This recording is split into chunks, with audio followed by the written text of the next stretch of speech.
प्यारे बच्चों, आज के इस वीडियो में हम 9वीं कक्षा के गणित का फर्स्ट चैप्टर पढ़ेंगे जिसका नाम है संख्या पद्धति या नंबर सिस्टम। इस चैप्टर में सबसे पहली परिभाषा आती है प्राकृतिक संख्या किसे कहते हैं, यानी नेचुरल नंबर। प्राकृतिक संख्या क्या होती है भाई? गिनती वाली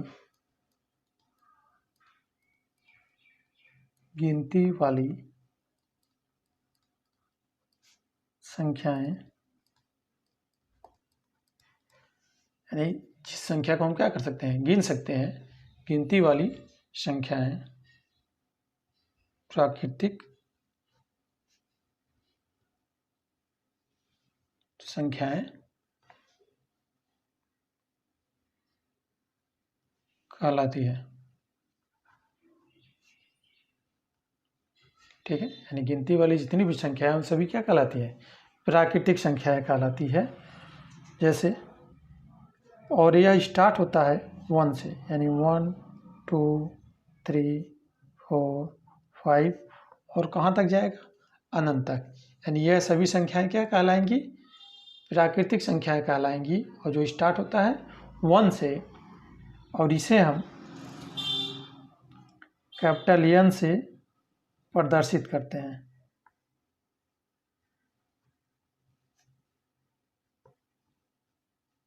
यानी कहीं यदि कैपिटल N लिखा हुआ है तो इसका मतलब समझ जाइएगा भाई, मैथ के भाषा में इसको हम क्या कहते हैं? प्राकृतिक संख्या, यानी नेचुरल नंबर है। और नेचुरल नंबर कहाँ से स्टार्ट होता है? 1 से। ठीक है, अगला टॉपिक आता है पूर्ण संख्याएं, यानी होल नंबर किसे कहते हैं? पूर्ण संख्याएं, इसको हम इंग्लिश में होल नंबर्स कहते हैं। अब होल नंबर्स क्या होते हैं? यदि ये जो प्राकृतिक संख्या है इसके साथ हम क्या करें? 0 मिला दें। यानी जैसे 1 से स्टार्ट हुआ है और जी 0 से स्टार्ट होगा तो सभी संख्याएं क्या हो जाएंगी? पूर्ण संख्याएं कहलाएंगी। परिभाषा क्या हो जाएगी?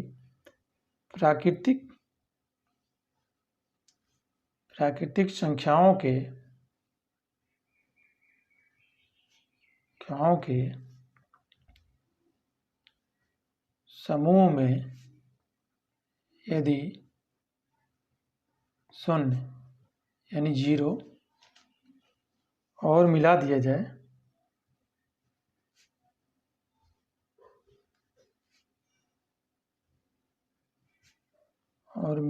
जाए तो हमें पूर्ण संख्याओं का समूह प्राप्त होता है।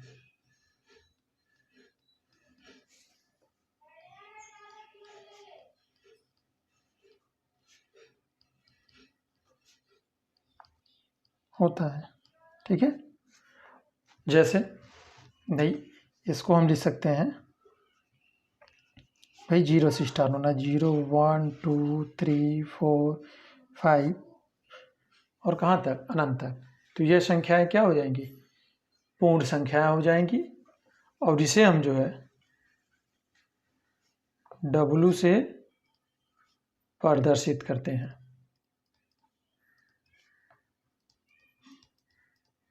ठीक है, इन दोनों का अंतर समझ गए होंगे भाई। प्राकृतिक संख्या 1 से स्टार्ट होता है और पूर्ण संख्या 0 से स्टार्ट होता है। ठीक है, अगला आता है आपके सामने पूर्णांक। हम पूर्णांक किसे कहेंगे?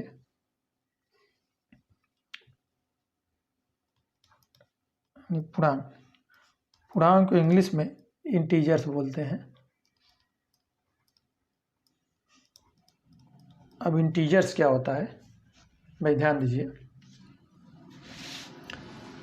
पूर्ण संख्याओं के समूह में जो है पूर्ण संख्या है, ठीक है, उसके समूह में यदि हम ये प्राकृतिक संख्याओं के समूह का ऋणात्मक अंक क्या करें? मिला देंगे तो हमें जो समूह प्राप्त होगा वो क्या प्राप्त होगा? वो पूर्णांकों का समूह प्राप्त होगा। तो इसकी परिभाषा हम लिखते हैं, देखिए, पूर्ण संख्याओं के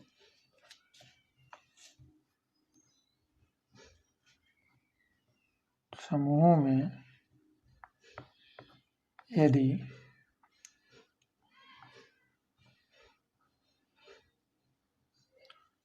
यदि प्राकृतिक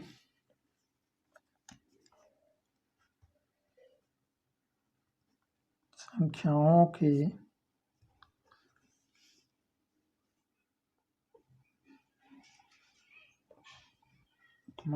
अंक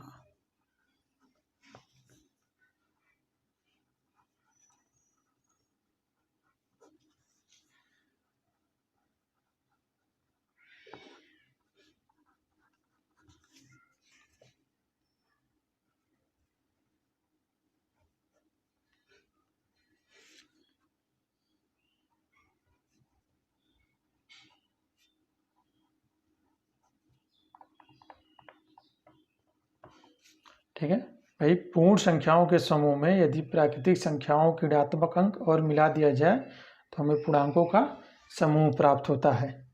भाई जैसे कोई पूर्णांक हम क्लियर करवा दे रहे हैं। भाई क्या लिखा हुआ पूर्ण संख्या, तो पूर्ण संख्या भी हमने बताया है कि वो कहाँ से स्टार्ट हुआ है, 0 से। 0 1 2 3 4 5 कहाँ तक, इनफाइनाइट तक। इस समूह में हमने क्या किया, प्राकृतिक संख्या यानी 1 से स्टार्ट होता है, 1 2 3 4 5 डॉट डॉट। ठीक है, इसके माइनस को यानी -1 -2 -3 -4 को हम क्या किए, मिला दिए। तो यह जो समूह हमें मिला वो किसका समूह मिला, पूर्णांक का समूह मिला। ठीक है, यानी पूर्ण संख्याओं के समूह में यदि हम प्राकृतिक संख्याओं के ऋणात्मक अंक क्या करें, मिला देते हैं, जो हमें समूह मिलता है वो क्या कहलाता है, पूर्णांक कहलाता है, यानी इंटीजर्स कहलाता है। ठीक है, और पूर्णांक जो होता है वो दो तरह का होगा, एक धनात्मक होगा और एक ऋणात्मक होगा। यानी यहाँ से यहाँ तक ये धनात्मक पूर्णांक होगा और ये इधर जो होगा वो ऋणात्मक, यानी 0 से प्लस, यानी जो 0 से बड़े होंगे वो धनात्मक होंगे, जो 0 से छोटे होंगे वो ऋणात्मक होंगे। यानी धनात्मक पूर्णांक जो होगा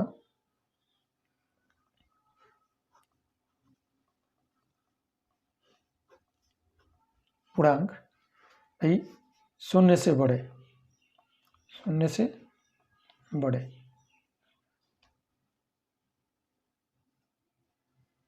यानी 0 के बाद है 1 2 3, यह जो है पूरा भाग ये धनात्मक पूर्णांक होगा। यानी इसको 1 2 3 4 5 डॉट डॉट ऐसे हो जाएगा। ठीक है, और ऋणात्मक जो पूर्णांक होगा वह 0 से छोटे होंगे, छोटे पूर्णांक, यानी -1 -2 -3 -4 और -5 डॉट डॉट। ठीक है, और नोट में आप ध्यान दीजिएगा यह जो 0 बचा, ठीक है, यानी 0 ना तो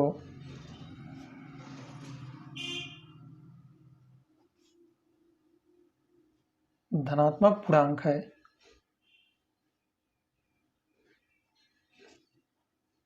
और ना ही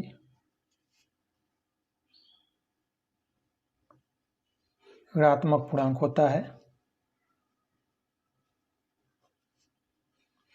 यानी जो 0 होगा ना धनात्मक होगा ना ऋणात्मक होगा। ठीक है, क्लियर है। इसके बाद आता है परिमेय संख्या, यानी परिमेय संख्या किसे कहते हैं, भाई ध्यान दीजिए। परिमेय संख्या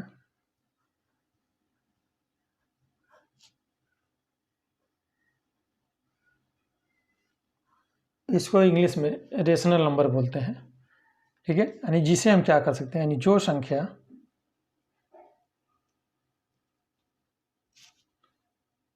P/Q के रूप में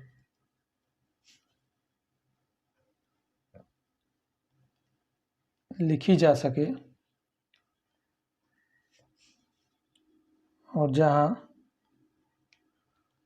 P और Q पूर्णांक है तथा Q 0 के बराबर नहीं हो परमेय संख्या कहलाती है।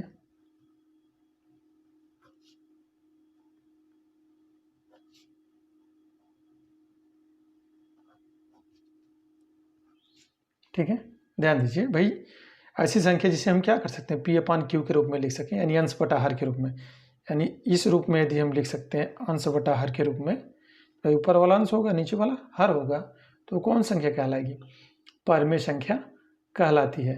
ठीक है, और एक कंडीशन और है, यह जो हर होगा यानी क्यू जो होगा वो शून्य नहीं होना चाहिए, यानी इसकी जो वैल्यू होगी वो जीरो नहीं हो सकती।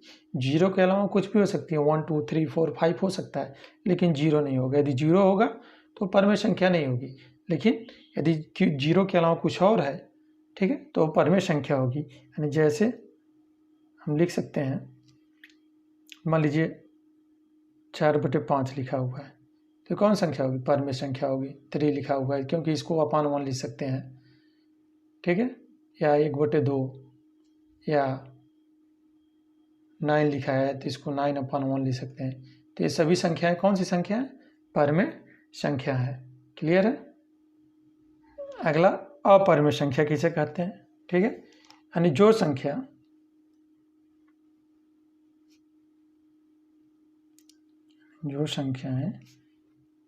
पी अपान क्यू के रूप में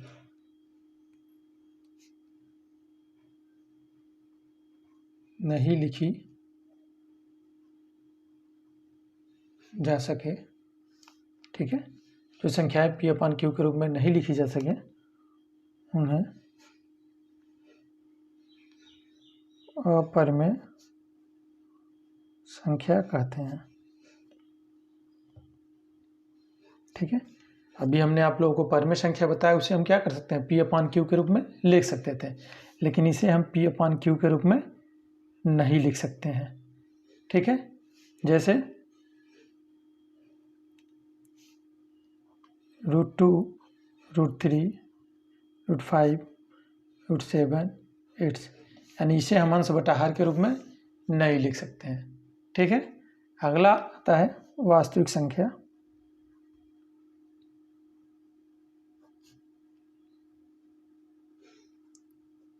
यानी रियल नंबर किसे कहते हैं, भाई ध्यान दीजिए,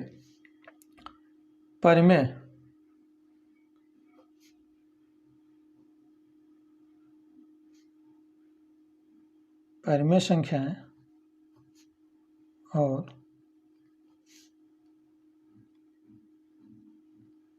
अपरमेय संख्याओं के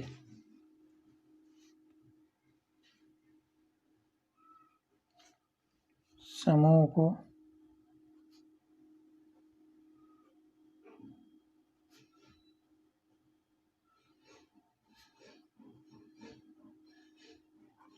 ठीक है, यानी जो परमेय संख्या होगा और अपरमेय संख्या होगा, यदि दोनों को हम मिला देंगे तो जो समूह हमको मिलेगा उसे हम वास्तविक संख्याएं कहते हैं। ठीक है, इसे हम आर से दिखाते हैं, कैपिटल आर से, ध्यान दीजिएगा, क्योंकि इसको इंग्लिश में हम कहते हैं रियल नंबर्स। ठीक है, जैसे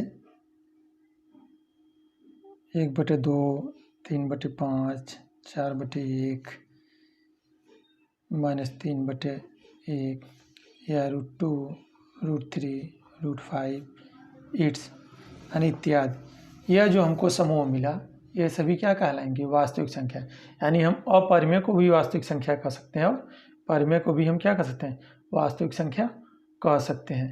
क्लियर है। आगे प्रश्नावली 1.1 का प्रश्न नंबर 1 कह रहा है कि क्या 0 एक परमेय संख्या है, क्या इसे आप पी अपान क्यू के रूप में लिख सकते हैं, जहाँ पी व क्यू पूर्णांक है और क्यू नॉट इक्वल टू 0 है। यानी 0 को कह रहा है कि वो परमेय संख्या है कि नहीं। भाई अभी हमने आपको परिभाषा बताया कि भाई जिसे हम क्या कर सकते हैं, पी अपान क्यू के रूप में लिख सकते हैं, वो सभी संख्या क्या कहलाती हैं, परमेय संख्या कहलाती है। तो यहाँ हमारा जवाब होगा कि 0 एक परमेय संख्या है। यानी इसको जब हल करेंगे तो लिखेंगे हाँ, यानी 0 को हम लिख सकते हैं 0/1, ठीक है। यानी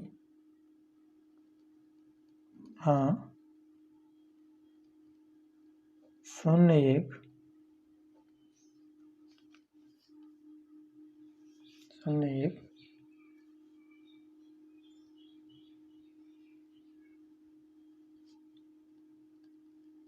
परमेय संख्या है, क्योंकि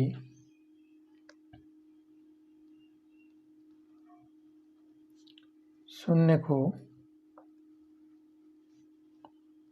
0/1 अर्थात P/Q के रूप में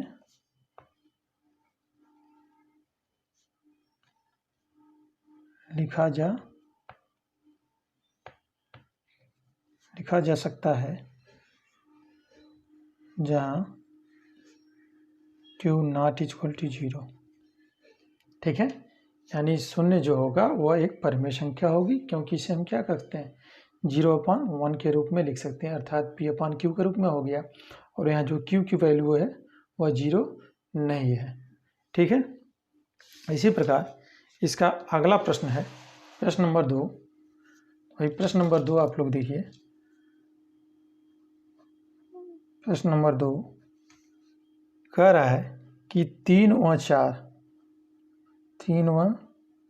4 के बीच 6 परमेय संख्याएं ज्ञात कीजिए।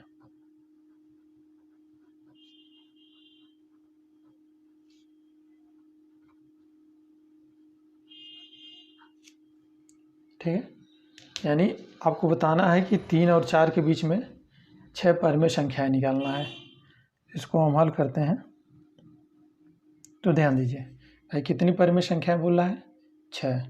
तो जब 6 बोल रहा है भाई, 6 परमेय संख्या बोल रहा है, तो हमेशा हम क्या करेंगे, जितनी परमेय संख्या बोलेगा उसमें हम एक जोड़ देते हैं। जैसे 6 + 1 तो कितना हो गया 7। यदि 8 बोलता तो 8 + 1 कर देते हैं। 10 बोलेगा 10 + 1, 2 बोलता 2 + 1 कर देंगे, ठीक है। यानी जितना हम भाई ये 6 + 1 हो गया यानी 7 हो गया। तो भाई 3 और 4 का निकालना, लिखेंगे 3 और यहाँ 4, ठीक है। तो हम 3 में क्या करते हैं 7 से गुणा करते हैं और 7 से ही भाग देंगे, यानी जोड़ने पे जितना आया उतना ही से गुणा कर दिया, उतना ही से क्या कर देंगे भाग देंगे। वही प्रक्रिया 4 में करेंगे, 7 से गुणा किया और 7 से क्या किया भाग दिए। भाई देखिए गुणा करने पर हो गया 7 × 21/7, यहाँ गया 7 चौक 28/7, ठीक है। अब हमें 3 और 4 के बीच में क्या निकालना, 6 परमेय संख्या। तो लिखेंगे 3 व 4 के बीच 6 परमेय संख्याएं हो जाएंगी। अब ध्यान दीजिए भाई, इन दोनों के बीच में निकालना है 21/7 और 28/7। तो 21 के बाद 22 आएगा, यानी जो संख्या होगी वो 22/7, उसके बाद 23/7, फिर 24/7, फिर 25/7, फिर 26/7, फिर 27/7। यानी यही 3 और 4 के बीच में क्या होंगी 6 परमेय संख्याएं होंगी, यानी 21 के बाद और 28 से कम, यानी 21 के बाद 22, 23, 24, 25, यानी 22, 23, 24, 25, 26, 27, यानी 1, 2, 3, 4, 5, 6, यानी 6 परमेय संख्या हो गई। क्लियर है। अब इसका अगला प्रश्न है प्रश्न नंबर 3। कह रहा है कि 3/5 तथा 4/5 के बीच 5 परमेय संख्याएं ज्ञात कीजिए, ठीक है। तो इसको हल करते हैं। तो अभी हमने आपको बताया कि भाई जितने परमेय संख्या पूछे, जैसे यहाँ पे कितना पूछ रहा है 5, तो हम क्या करते हैं उसको लिखते हैं, यानी 5 + 1 यानी कितना हो जाएगा 6 हुआ, ठीक है। तो अब क्या करेंगे भाई, 3/5 लिखेंगे, 3/5, नीचे भी 4/5, ठीक है। अब इस 3/5 में हम क्या करेंगे, 6 से ऊपर और 6 से नीचे गुणा करेंगे। 4/5 में भी 6 से ऊपर और 6 से नीचे गुणा करेंगे। तो 6 त्रिक 18, 18/6 = 30 हो जाएगा। और यहाँ हो जाएगा भाई 4 छक्का 24/30। यानी अब हमें इन दोनों के बीच में क्या निकालना है, 5 पर में संख्या निकालना है। यानी लिखेंगे 3/5 तथा 4/5 के बीच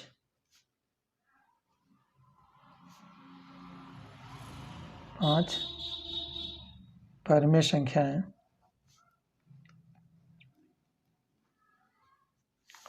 क्या हो जाएंगी भाई, 18 के बाद 19, यानी 19/30, फिर 20/30, फिर 21/30, फिर 22/30, फिर 23/30। यह 3/5 और 4/5 के बीच की 5 पर में संख्याएं होंगी। इसका चौथा प्रश्न है, कह रहा है कि नीचे दिए गए कथन सत्य है या असत्य है, कारण के साथ अपने उत्तर दीजिए। भाई 3 ऑप्शन दिया हुआ है, बताना है कि यह सही है या गलत। भाई प्रत्येक प्राकृतिक संख्या एक क्या होती है, पूर्ण संख्या होती है।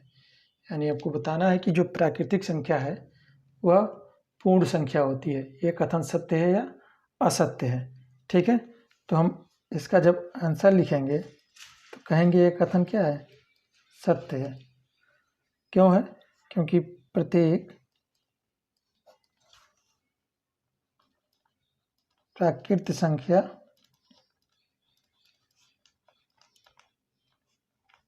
पूर्ण संख्या होती है, ठीक है। क्योंकि भाई प्राकृत संख्या जो होती है वो 1 2 3 से स्टार्ट होती है, और पूर्ण संख्या जो होता है, पूर्ण संख्या 0 1 2 3 से स्टार्ट होता है। तो आप ध्यान देंगे कि 0 के बाद क्या आ रहा है, 1 आ रहा है। यानी यह पूरा भाग किस में है, प्राकृतिक संख्या में है। अर्थात प्रत्येक प्राकृतिक संख्या क्या होती है, पूर्ण संख्या होगी। क्लियर है। अब दूसरा वाला कह रहा है प्रत्येक पूर्णांक एक पूर्ण संख्या होता है, प्रत्येक पूर्णांक एक पूर्ण संख्या होता है। तो आप ध्यान दीजिए कि यह कथन जो है वह असत्य है। ये कथन क्या है, असत्य है। क्यों असत्य है, क्योंकि हमने आपको बताया है कि पूर्णांक में क्या होता है, यानी जो पूर्णांक होता है, पूर्णांक भाई 0 1 2 3 यानी धनात्मक होता है, और उसके साथ क्या होता है, ऋणात्मक भी होता है, ठीक है। लेकिन पूर्ण संख्या क्या होती है, यानी केवल वो 0 से स्टार्ट होता है। अर्थात आप कह सकते हैं प्रत्येक पूर्णांक एक पूर्ण संख्या नहीं होती है। यानी ये कथन क्या है, असत्य है, ठीक है। तीसरा नंबर, प्रत्येक परमेय संख्या एक पूर्ण संख्या होती है, ये भी कथन क्या है, असत्य है। क्योंकि उदाहरण के लिए आपको बता दें,